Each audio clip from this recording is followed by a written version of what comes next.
Daeho stepped off the transport ship and into the massive hangar of Helion 7. The station stretched above him like a metal city, all gleaming corridors and alien architecture. Hundreds of cadets moved through the space, and Daeho noticed immediately that he was one of the smallest beings there. A creature that looked like a walking rhinoceros bumped past him without apology. Its thick gray skin caught the light and muscles rippled under armor plating that seemed to be part of its actual body. The creature glanced down at Daeho with small dark eyes and snorted before moving on. "First time at the academy?" a voice asked in Korean. Daeho turned to see a young woman with kind eyes and a medical corps uniform. She carried 2 bags and looked as tired as he felt. "Minji?" Daeho asked, recognizing her from the shuttle manifest. "That's me. You must be Daeho," she smiled. "I heard there were only 5 humans in our class. Glad to meet one who doesn't look terrified." "Are the others scared?" 2 already requested transfers back to Earth. Can't say I blame them. Minji nodded toward a group of towering aliens near the far wall. "We're not exactly built like the rest of them."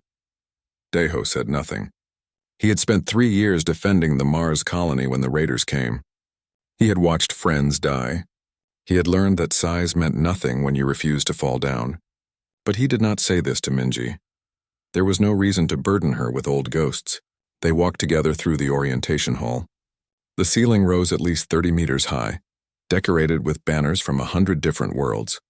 Each banner showed a species that had produced great warriors. Earth's banner was small and placed near the back. Daeho noticed it had dust on the edges. "Attention!" A voice clicked and buzzed through the air. The cadets immediately formed lines. Daeho and Minji found their places quickly.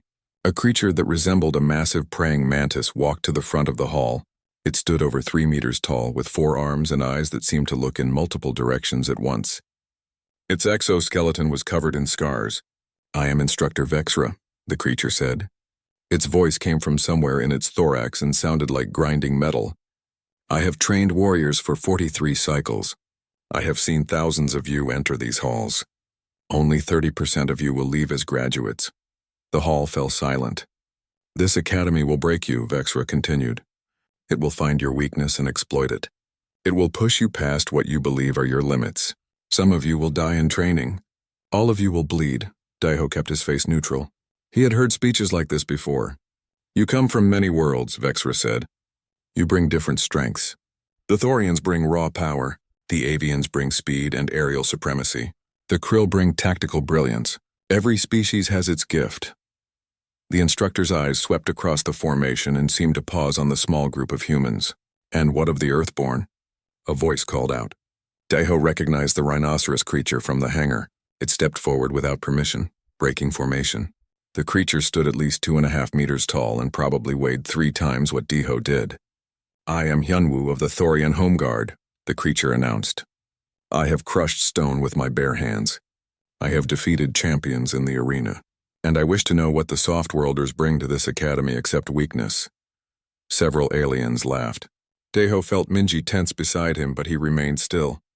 Instructor Vexra's mandibles clicked together in a way that might have been anger.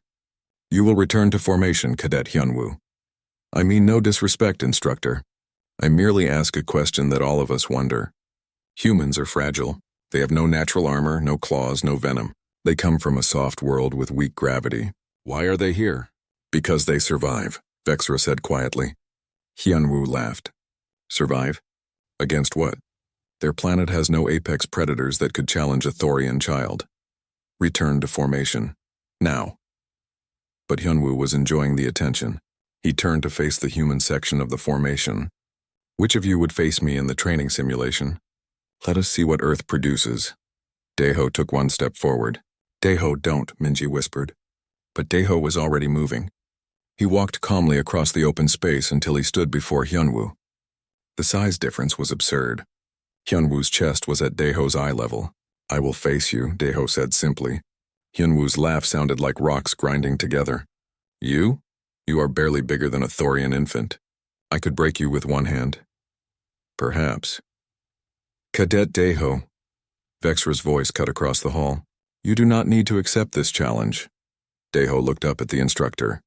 "With respect, Instructor, I believe I do." Vexra was silent for a long moment. Her multiple eyes studied Daeho with an intensity that made him feel like he was being examined at a cellular level. Then she clicked her mandibles again. Very well.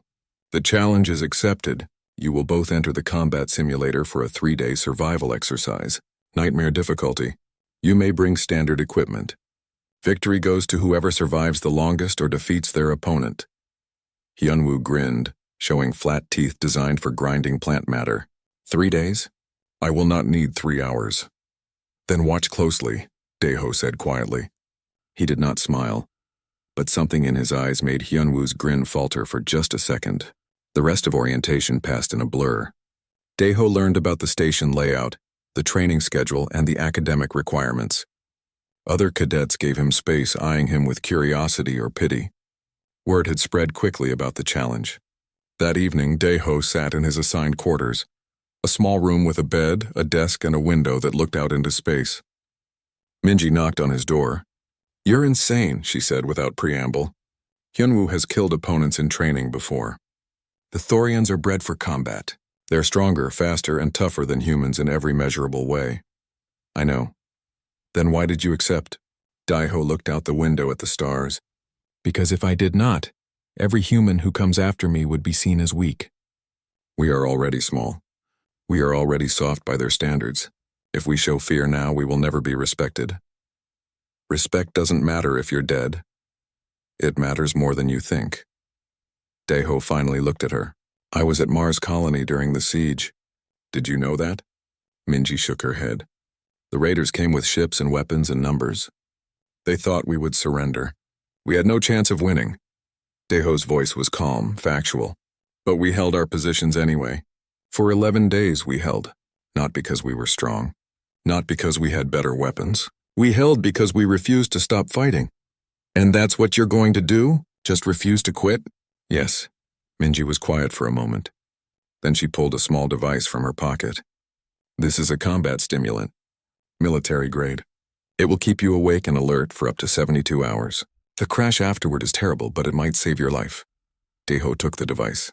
Thank you. Don't thank me. Just survive. She moved to the door, then paused. Instructor Vexra fought against humans once. Did you know that? No. I read her file. 40 years ago, during the border wars. She lost her entire unit to a group of human Marines. That's where all those scars came from. Minji looked back at him. She warned Hyunwoo not to challenge Earthborn. Maybe you should think about why. After Minji left, Daeho prepared his equipment, a standard combat knife, emergency rations, a basic medical kit, nothing fancy, nothing he did not know how to use perfectly. He thought about Mars, about the friends who died there, about the promise he made to himself in those dark tunnels, that he would never stop fighting as long as he could still draw breath. Tomorrow, Hyunwoo would learn what that promise meant. Tomorrow, the Thorian would watch closely. The combat simulator occupied an entire section of Helion 7. Daeho stood at the entrance, watching technicians prepare the environment. Through the transparent walls, he could see the massive space inside transform. Trees grew from the floor in seconds. A river appeared, cutting through artificial terrain. The sky above turned dark and filled with stars that were not quite right. Impressive, is it not? A voice said beside him. Daeho turned to see a bird-like creature with brilliant blue feathers and large, intelligent eyes. It stood on 2 legs and had arms that ended in delicate 3-fingered hands. I am Soman, the creature said, tactical analysis specialist. I have been studying combat patterns for my thesis research. Daeho, I know who you are. Everyone knows. Soman tilted her head in a very bird-like gesture. The betting pools have you surviving less than 6 hours. The odds are quite poor. You came to tell me this? I came to observe. I find it interesting that you accepted this challenge. Soman's eyes blinked sideways. Humans are not common in the academy. Your species has a reputation for being emotionally driven, illogical. And is that what you believe? I believe that accepting a challenge you cannot win is either very brave or very stupid. I have not yet determined which category you fall into. Before Daeho could respond, Hyunwoo arrived. The Thorian was not alone. 3 more of his kind followed him, each carrying heavy equipment. They wore full armor plating over their already tough hides. Energy weapons hung from their belts. You brought friends, Daeho observed. Hyunwoo laughed. The rules allow for teams. Did you not read the briefing? Oh, forgive me. Perhaps humans struggle with basic comprehension. The simulation allows teams, Instructor Vexra said, approaching from behind them. Though most warriors prefer to face challenges alone to prove their worth. I have nothing to prove, Hyunwoo said. I merely wish to ensure the human understands the gap between our species. A lesson requires proper demonstration. Daeho looked at the 3 additional Thorians. They were each massive, well-armed, and looked at him like he was already dead. The smart move would be to withdraw, to call this unfair and demand better terms. But Daeho had learned on Mars that fair fights were a luxury. Raiders did not care about honor. Death did not care about rules. I am ready, Daeho said. Vexra's mandibles clicked. You may withdraw without shame, Cadet Daeho. I know, but I am ready. The instructor studied him for another moment, then gestured to the simulator entrance. The challenge will begin in 5 minutes. Survive 3 days or eliminate your opponents. The simulation has real physical danger. Medical teams are standing by, but they cannot always prevent death. Do you both understand? Yes, instructor, they said together. Daeho entered the simulator first. The environment had finished transforming. Dense jungle surrounded him with trees that rose 30 meters high. The air felt humid and smelled of earth and vegetation. Somewhere in the distance, something roared. The simulation would include artificial predators and environmental hazards. Nightmare difficulty meant everything would try to kill them. A countdown appeared in the air before him, visible only through the neural link all cadets received. 5 minutes until the challenge began. Daeho used the time to orient himself. He noted the position of the sun, the direction of the river, the density of the undergrowth. He found a tree with low branches and climbed quickly, looking for high ground. From above, he could see Hyunwoo and his team enter on the opposite side of the simulation space. They moved together in formation, weapons ready, scanning the environment with tactical displays. Professional, organized, dangerous. The countdown reached 0. Daeho dropped from the tree and moved deeper into the jungle. He did not run. Running would leave tracks and tire him out. Instead, he moved carefully, using game trails and rocky ground where his footsteps would not show. Every few minutes, he stopped to listen. He could hear Hyunwoo's team in the distance. They were not trying to be quiet. They crashed through the undergrowth like they owned it, calling to each other in their grinding language. Find the human. Hyunwoo's voice carried through the jungle. He cannot have gone far. Daeho smiled without humor. This was going to be easier than he thought. He spent the first day simply moving. He circled around Hyunwoo's team, staying just out of sensor range. He learned their patterns. They had divided into 2 groups, with Hyunwoo leading one pair, while the other pair swept a different section. Smart tactics for hunting. But they assumed their prey would run in panic. When night fell, the jungle became truly dark. The artificial stars gave almost no light. Daeho heard the Thorians setting up camp. They used energy barriers and thermal sensors, creating a secure perimeter. They talked loudly, confident in their safety. Daeho waited until the deepest part of night, when even alert guards grow tired. He approached their camp on his belly, moving centimeters at a time. The grass was wet with dew. Insects crawled over him. He ignored them. It took him 2 hours to cross 50 meters. One of the Thorians sat guard duty outside the barrier, his weapon across his lap. Daeho could see the alien's eyes starting to close. The guard yawned, showing flat teeth. Daeho picked up a small stone. He threw it past the guard into the bushes beyond. The Thorian's head snapped up, alert. He stood and moved toward the sound, weapon ready. Daeho was already moving. He crossed the distance in silence and struck the guard at the base of the skull with a rock wrapped in cloth.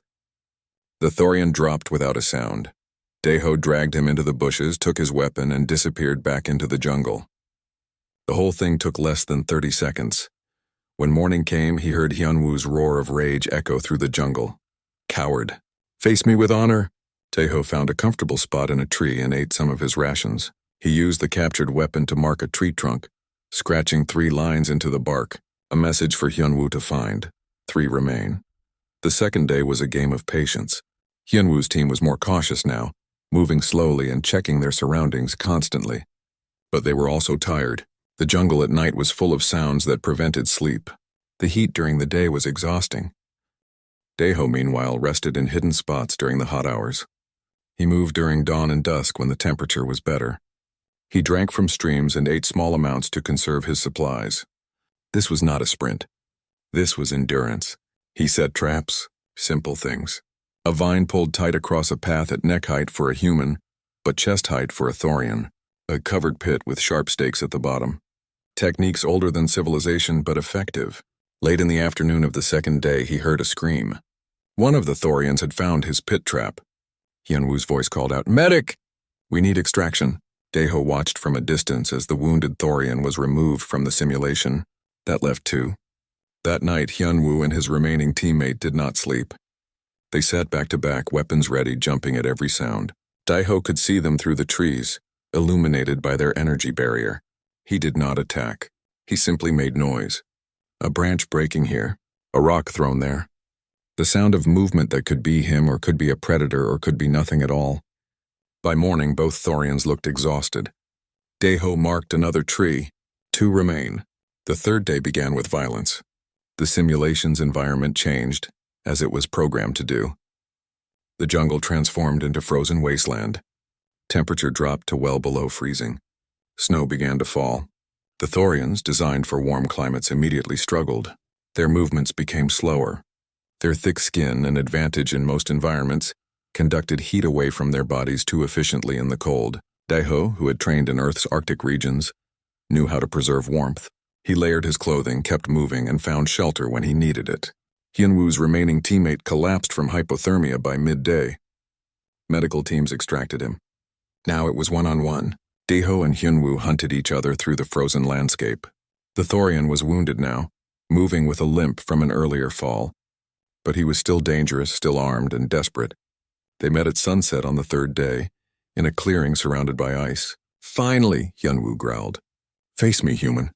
Daeho stood 20 meters away, unarmed except for his knife. He had discarded the energy weapon hours ago when it ran out of charge. "You wanted me to watch closely," Daeho said quietly. "Have you learned anything?" Hyunwoo raised his weapon. "I have learned that humans hide like cowards. We survive." "That is not the same thing." The Thorian fired. Daeho was already moving, rolling behind an ice formation. The blast melted the ice where he had been standing. "Your weapon will not last forever," Daeho called. "How many shots do you have left?" Hyunwoo fired again. And again, each shot missing as Daeho moved through the frozen landscape like a ghost. Finally, the weapon died with a sad beep. Hyunwoo threw it aside and charged. Even exhausted and frozen, he was fast. His shoulder caught Daeho in the chest and sent him flying. Daeho felt ribs crack. He rolled to his feet, gasping. Hyunwoo was already coming again. But the Thorian was slow. So slow compared to his first day. The cold had stolen his speed. The exhaustion had stolen his strength. The 3 days without real sleep had stolen his edge. Daeho dodged the next charge. And the next? He did not try to fight Hyunwoo directly.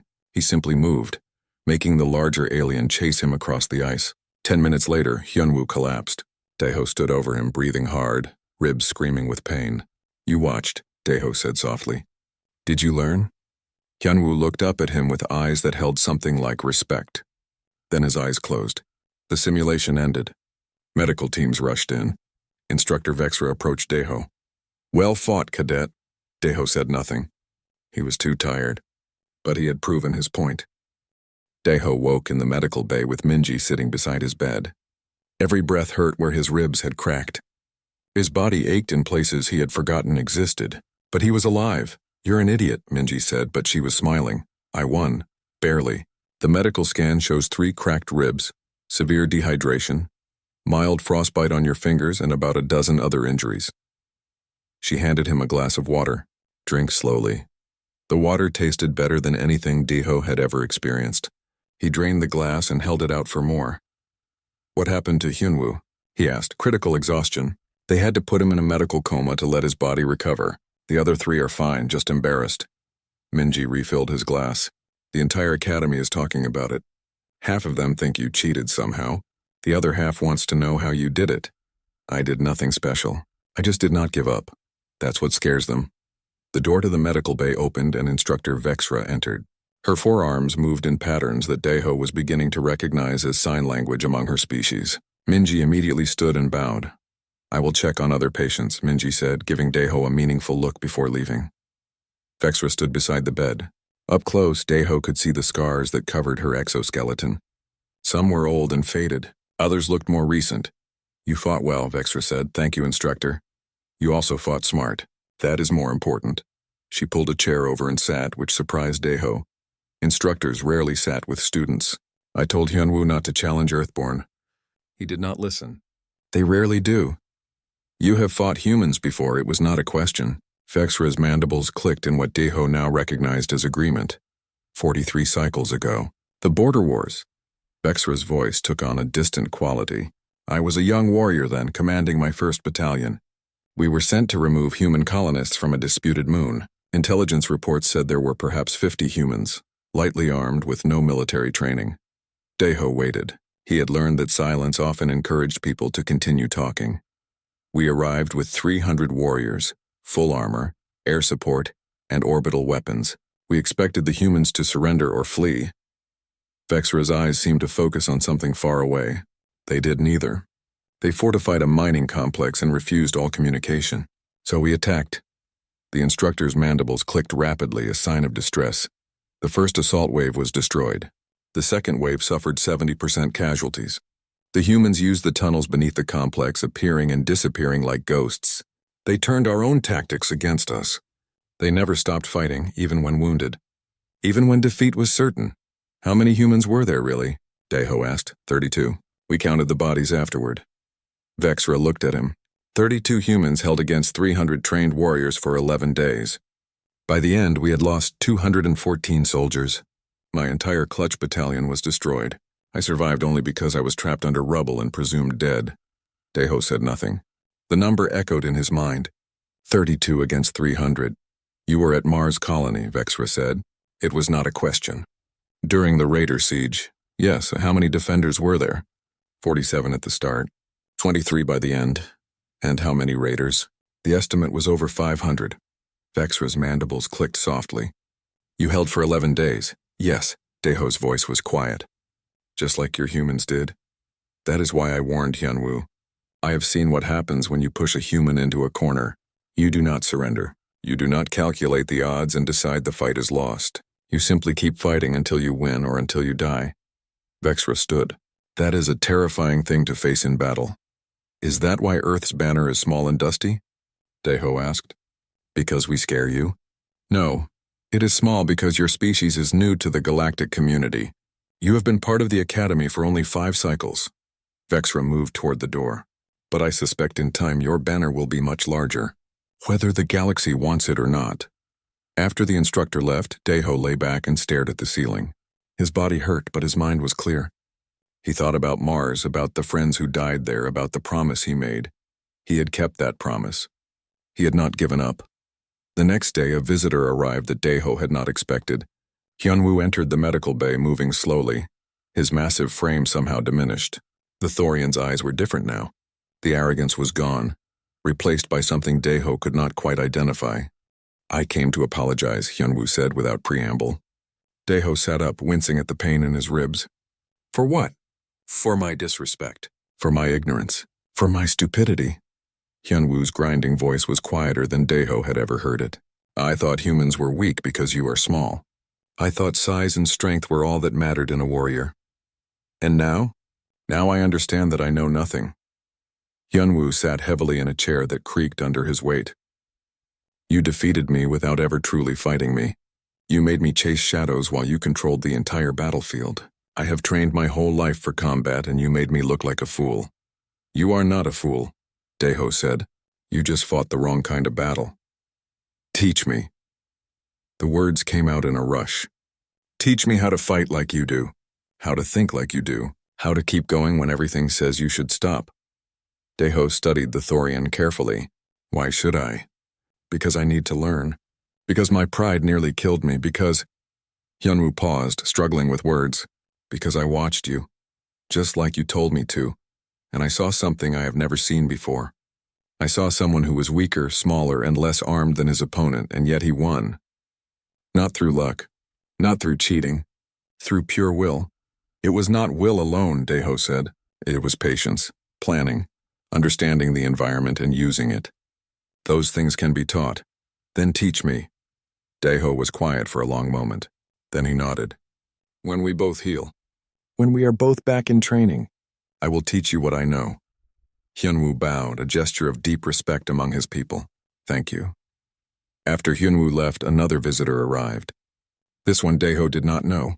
The alien was tall and thin, with skin that looked like aged leather and eyes that were entirely black. He wore robes marked with symbols of the Academy Board. I am Elder Koss, the alien said in a voice like wind through caves. I sit on the Academy Evaluation Committee. Daeho tensed. Elder, you have caused quite a disturbance, young human. There are some who wish to see you expelled for excessive violence against a fellow cadet. The challenge was approved by Instructor Vexra. It followed all regulations. That is what I told them. Elder Koss moved closer to the bed.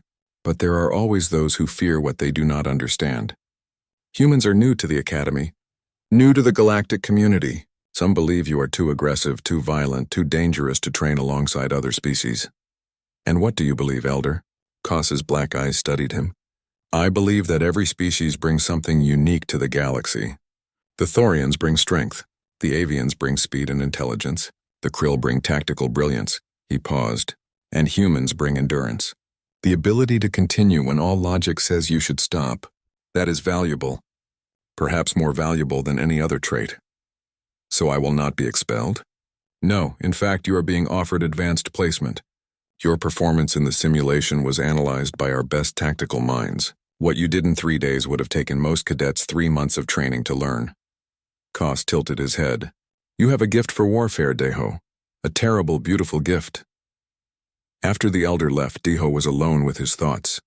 Advanced placement meant harder training, more dangerous simulations, faster progression through the academy ranks.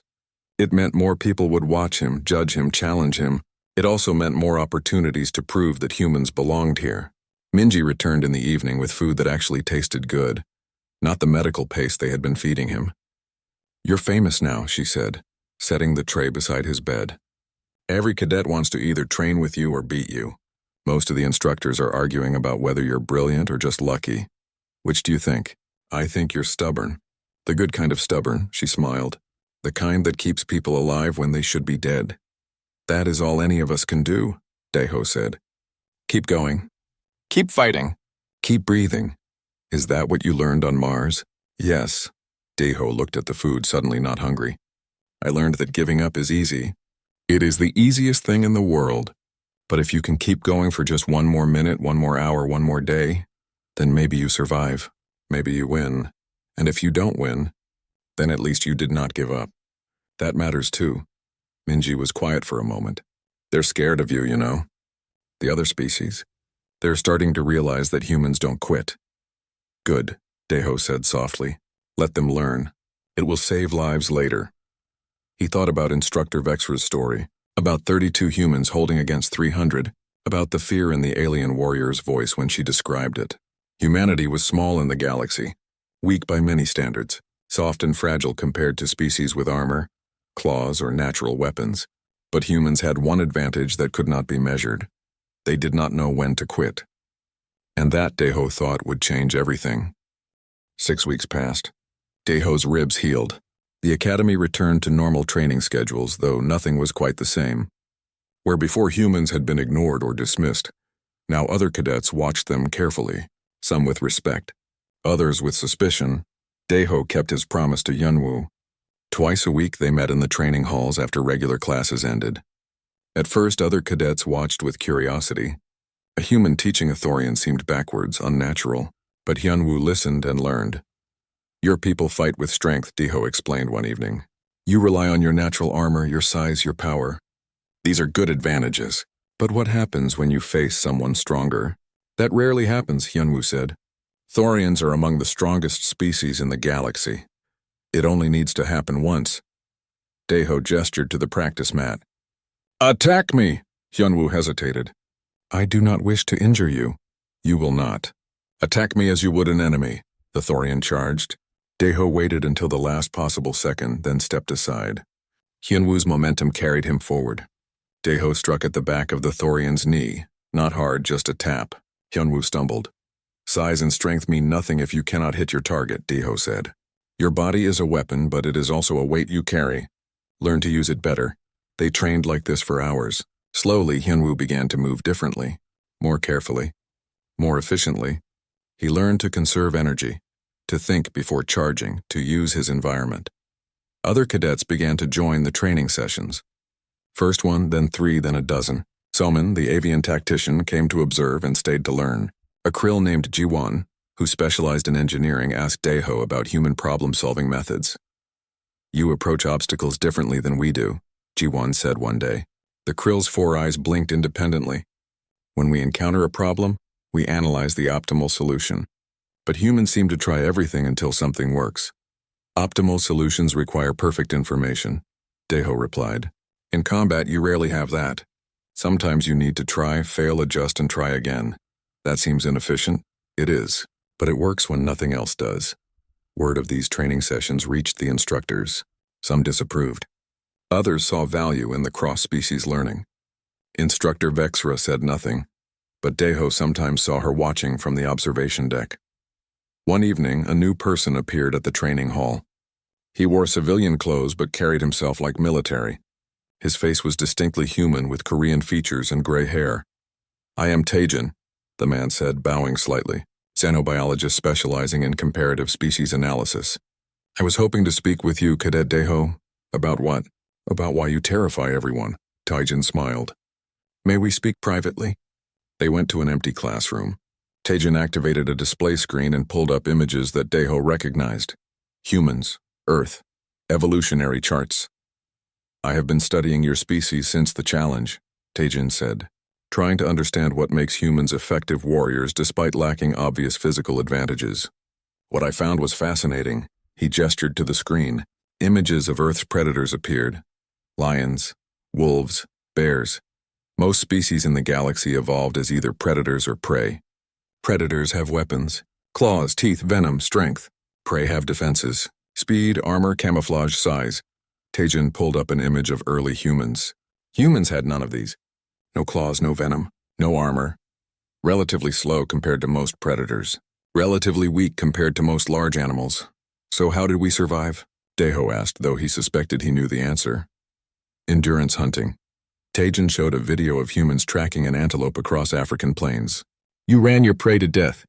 You could not outrun them in a sprint, but you could follow them for hours, for days if necessary, until they collapsed from exhaustion. No other predator hunts this way." The screen changed to show human tribal warfare. "Your ancestors also fought constant battles with other human tribes, not for territory alone, but for resources, for survival, for dominance. Generation after generation, those who gave up died. Those who kept fighting survived to pass on their genes." "You are saying we were bred for stubbornness," Daeho said. "More than that, you were bred to succeed through persistence. Your bodies are designed for long-duration effort. Your minds are wired to keep trying even after failure. Your social structures emphasize never leaving fallen comrades behind." Taejin sat down. "Other species see this as inefficient or irrational, but it is your greatest strength. Instructor Vexra already knows this. She fought humans before." "Yes, and she tried to warn Hyunwoo, but he did not listen." Taejin leaned forward. "The galaxy is beginning to understand what humans represent. You are a species that does not accept defeat. That is both inspiring and terrifying." "Why terrifying?" "Because it means humans cannot be broken through normal means. You can be killed, certainly, but you cannot be made to surrender through fear or intimidation. Every species we have encountered has a breaking point. Humans seem not to have one." Daeho thought about Mars, about watching friends die, about the moment when surrender would have been easy, when continuing to fight seemed pointless. "We break. We just do it differently." "How so?" "We break when we lose hope, when we believe our fight no longer matters." Daeho met Taejin's eyes. "But as long as we have something to protect, someone to fight for, a reason to keep going, we will not stop." "That is not stubbornness. That is purpose." Taejin nodded slowly. "I see. Thank you, Cadet. This has been very educational." After Taejin left, Daeho sat alone in the classroom. He thought about what the xenobiologist had said. About humans being terrifying. About the galaxy learning to fear Earth. He was not sure how he felt about that. The next day, Commander Ralph summoned him. The reptilian station commander sat behind a large desk in an office that overlooked the academy training grounds. "Cadet Daeho," Ralph said without preamble. There has been a complaint filed regarding your training sessions. What complaint, sir? That you are teaching unauthorized combat techniques to non-human cadets. That you are spreading human tactical doctrine without proper approval. Ralph's scales rippled. Some members of the Academy Board believe this is dangerous. We are all training to be warriors, sir. Sharing knowledge makes all of us better. That is one perspective. Another perspective is that you are creating soldiers who think like humans, who fight like humans, who refuse to surrender like humans. Ralph stood and walked to the window. The Academy Board is divided. Some want you expelled, some want you promoted, and some are simply afraid of what you represent. What do you think, sir? I think you are a problem I do not know how to solve. Ralph turned to face him. But I also think you may be exactly what the Academy needs. Before Deho could respond, the door opened. Elder Koss entered, moving with the slow dignity of his age. Commander Ralph, Koss said, I have reviewed the complaint. It is without merit. Elder, with respect, the board will listen to my recommendation. And I recommend that Cadet Deho be allowed to continue his training sessions with full Academy support. Koss's black eyes fixed on Deho. The galaxy is changing. New threats emerge every cycle. We need warriors who can adapt, who can think in new ways, who can face impossible odds and still fight. The humans bring chaos, Ralph argued. They ignore proper procedure. They take insane risks. They survive, Koss interrupted. When others fall, they endure. That is worth more than any procedure. The elder left without waiting for a response. Ralph stood silent for a long moment. You are dismissed, cadet, he finally said. But understand this. You are being watched. Many in the galaxy are not ready for what humanity represents. Be careful. That evening, Deho found Minji in the medical bay reviewing patient files. I heard about the complaint, she said without looking up. Also heard Elder Koss crushed it. News travels fast. In a space station, everything travels fast. She finally looked at him. Are you worried? No, should I be? Probably, Minji smiled. You are changing things, Deho. Whether you mean to or not. Other cadets are starting to train like humans.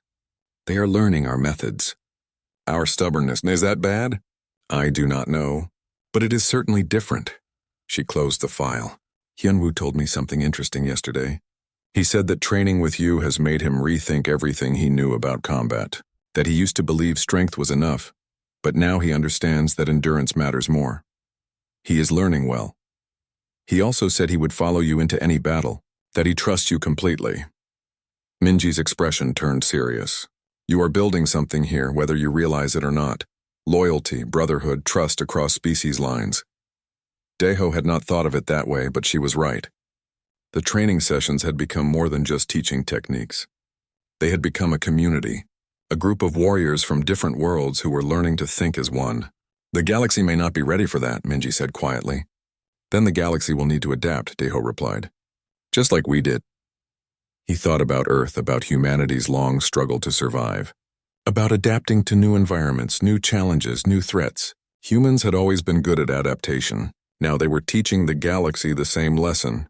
And the galaxy, whether it liked it or not, was learning. The alarm screamed through Helion 7 at 0300 station time. Deho was awake instantly. Years of military training overriding the fog of sleep. Red emergency lights bathed his quarters in crimson. All cadets report to assigned stations, the station AI announced. Young Suk's normally calm voice carried an edge of stress. This is not a drill. Repeat, this is not a drill. Hostile vessels approaching. Combat stations. Deho grabbed his uniform and was dressed in 30 seconds. He ran into the corridor and nearly collided with Minji. What is happening? She asked, her medical kit already slung over her shoulder. Attack. Unknown hostiles. Deho pulled up his Academy datapad. The tactical display showed 3 large vessels approaching the station. Pirates, probably. They ran together toward the assembly point. Other cadets emerged from their quarters in various states of readiness. Some looked excited. Others looked terrified. This was what they had trained for, but training and reality were different things. The assembly hall was chaos. 200 cadets from dozens of species, all talking at once, all demanding information. Instructors tried to establish order, but the confusion was overwhelming. An explosion rocked the station. The lights flickered. Several cadets screamed, "Silence!" Instructor Vexra's voice cut through the noise. We are under attack by pirate vessels. Station defenses are damaged. Hull breaches on decks 7, 12, and 19. Commander Rolth is organizing a defense, but we are outnumbered. Another explosion. Closer this time. The floor shook. Cadets will evacuate to the emergency shelters, Vexra continued. Instructors will... The ceiling above them exploded inward. Debris rained down. Deho pulled Minji aside as a metal beam crashed where she had been standing. Through the hole in the ceiling, he could see space, and he could see figures in combat armor dropping through the breach. Pirates, at least 20 of them, moving with the efficiency of professional soldiers. They are boarding the station, someone screamed. Panic spread like fire. Cadets ran in every direction. The instructors tried to maintain order, but the situation was deteriorating too fast. Deho grabbed the nearest cadet, a Thorian he recognized from training. Get to the armory now. Bring every weapon you can carry. But we are not authorized. Do it anyway. The Thorian hesitated for only a second, then ran. Deho turned to find Hyunwoo and Somin nearby. Hyunwoo, we need to seal that breach. Find Jiwon and get emergency force fields set up. We should evacuate, Hyunwoo said, but he was already moving. Somin, I need you to coordinate with the other cadets. Get everyone organized by species and ability. Put the strong ones on the front line, the fast ones as runners, the smart ones on tactics. Somin's head tilted. You are taking command. Someone needs to. Are you with me? She blinked her sideways eyelids. I am with you. Deho turned to Minji. Set up a medical station in the safest room you can find. Anyone wounded comes to you. Deho, this is insane. We are students. Right now, we are all that stands between those pirates and the younger cadets. Move, Minji ran. So did Somin. Deho looked around at the remaining cadets. Most were frozen with fear or confusion. He climbed onto a broken piece of debris so everyone could see him. Listen to me. His voice was not loud, but it carried authority. The instructors are busy defending other sections of the station. We are alone. The pirates will kill some of us and take the rest for ransom. They chose this station because they thought we would be easy prey. He paused, letting that sink in. They were wrong. We are warriors. We have trained for this. Now we prove that training was worth something. Deho pointed to the breach. Every minute we hold this position is another minute for help to arrive. Every pirate we stop is one less threat to the younger students in the shelters. We can do this, but only if we work together. An alien cadet, one of the insectoid species, spoke up. How do we fight armed pirates with nothing but training weapons? We fight smart. We use the station itself as a weapon. We make them come to us on our terms. Deho jumped down. Who is with me? For a long moment, no one moved. Then Hyunwoo stepped forward. I am with you. Somin returned with a group of avian cadets. We are with you. More cadets came forward. Not all of them. Some ran for the shelters, and Deho did not blame them. But enough stayed. Enough to make a difference. Jiwon arrived with emergency equipment. The Krill engineer's 4 eyes were wide with fear, but his hands were steady. I can seal the main breach, but it will take time. How much time?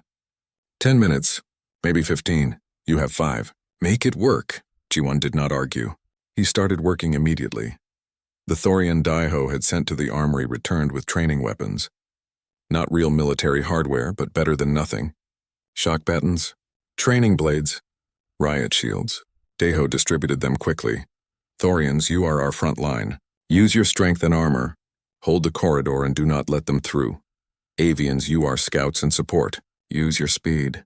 Hit from unexpected angles and retreat before they can respond. Krill, you are tactics and engineering. Find ways to slow them down. Traps, barriers, anything. Humans. He looked at Minji and the 3 other human cadets. We do what we do best. We endure, we fill gaps. We hold the line when others fall. The first group of pirates reached their position. They wore heavy armor and carried energy weapons. Against trained soldiers, the cadets would have been massacred, but the pirates were expecting scared children. They were not expecting organized resistance. The Thorians hit them like a wall. Shock battens cracked against armor. Pirates stumbled back surprised. Avian cadets dove from above, striking at exposed joints and weapon hands. The pirates fired, but their shots went wide as they tried to track multiple fast-moving targets. Deho coordinated from the center, calling out positions and threats. Left flank, 3 pirates advancing. Somin, redirect your team. The fighting was brutal and close. Several cadets went down. Minji dragged them back to her medical station. But they held. More pirates came. The cadets gave ground slowly, fighting for every meter. Jiwan finished sealing the main breach, which stopped reinforcements from dropping through. But pirates were already inside the station, and they were pushing hard. An explosion ripped through the makeshift barricade. Pirates poured through the gap. A Thorian cadet fell badly wounded. The line started to collapse. Deho ran forward. He grabbed a fallen shock baton and threw himself into the breach. A pirate twice his size swung at him. Deho ducked, struck at the pirate's knee, and rolled away. Another pirate aimed a weapon at him. Hanwoo's massive fist came out of nowhere and sent the pirate flying. "You do not touch him," Hanwoo roared. The fighting became desperate. Minutes felt like hours. Deho lost track of time. He just kept moving, kept fighting, kept calling out orders. His body screamed for rest. His muscles burned. Blood ran from a cut above his eye. But he did not stop. None of them stopped. The pirates began to realize they were not facing frightened students. They were facing warriors who refused to break. Some pirates retreated. Others fought harder, angry at being stalled by what they thought would be easy prey. Then finally the sound Deho had been waiting for, a loud boom that echoed through the entire station. The cavalry had arrived. "This is Captain Dohyun of the Earth Defense Vessel Incheon," a voice announced over the station speakers. "All hostile vessels, you are surrounded. Surrender or be destroyed." The pirates hesitated. In that moment of hesitation, the cadets pushed forward. Energy weapons fired from behind them as station security forces arrived, finally able to move from their defensive positions. The pirates broke and ran. It was over. Deho sat down heavily, his back against a wall. Around him, cadets were doing the same. Some were crying. Some were laughing with relief. Many were wounded, but they were alive. Minji appeared beside him with medical supplies. "You are bleeding." "Everyone is bleeding." "Yes, but you are supposed to be setting an example." She cleaned the cut on his forehead with gentle hands. "That was insane. You know that, right?" "Probably." "We held for 7 hours and 43 minutes. Against trained pirates, with training weapons." Minji's hands were shaking. "Deho, we should all be dead." "But we are not." He looked around at the assembled cadets. Thorians standing with humans, avians tending krill wounds, species that had barely spoken to each other 6 months ago now bleeding together. "We survived because we worked together." Instructor Vexra approached. Her exoskeleton was cracked in several places and green blood leaked from a wound in her thorax. But she was alive. "I underestimated you, Cadet Deho," she said quietly. "I thought I understood humans. But today you taught me something new." "What is that, Instructor?" "That your stubbornness is contagious. You made them all Earthborn today." Vexra gestured to the gathered cadets. "They fought like you fight. They endured like you endure. That is a gift." Deho stood slowly. "It is not about being human, Instructor. It is about refusing to give up. Any species can learn that, perhaps. But you taught them." Vexra's mandibles clicked in approval. "Well done, warrior." 6 months later, graduation day arrived. The ceremony was held in the main assembly hall, rebuilt after the attack. The room was packed with cadets, instructors, and guests from across the galaxy. Deho stood with his graduating class. Hyunwoo was beside him, wearing formal Thorian armor. Soman stood nearby, her feathers bright with traditional avian dyes. Minji, Jiwon, and dozens of others who had fought together now graduated together. A new plaque had been installed near the entrance to the hall. Deho had seen it on the way in. The inscription was simple. "Endurance is not a species trait. It is a choice." Elder Kos presented the diplomas. When he reached Deho, the ancient alien paused. "Cadet Deho, you came to this academy as one human among hundreds of aliens. You leave as a brother to warriors from across the galaxy." Kos handed him the diploma. "You have taught us all something valuable. I hope you continue to teach in whatever path you choose." The ceremony ended with the traditional warrior salute. 200 fists struck 200 chests in perfect unison. The sound echoed through the hall like thunder. Afterward, as cadets celebrated and said their goodbyes, Deho stood looking at Earth's banner. It was no longer dusty. Someone had cleaned it, and it had been moved to a more prominent position. "Still watching closely?" a voice asked. Deho turned to find Hyunwoo approaching with a smile. "Every day," Deho replied, "and learning." "As am I." Hyunwoo looked at the banner. I have been assigned to a mixed species unit. Command specifically requested soldiers trained in human endurance tactics. They said the galaxy needs more warriors who do not know when to quit. And you? Do you know when to quit? Not anymore. You taught me that lesson too well. Hyunwoo extended his massive hand. Thank you, brother, for teaching me to watch closely. They shook hands, human and Thorian friends forged in fire. New cadets were already arriving at the station. Daeho watched them enter, looking lost and overwhelmed, just as he had been months ago. But this time, when the alien cadets saw the humans, they did not dismiss them. They approached with curiosity and respect. The reputation had changed. Humans were no longer seen as soft or weak. They were seen as unbreakable, and the galaxy, slowly but surely, was learning what that meant.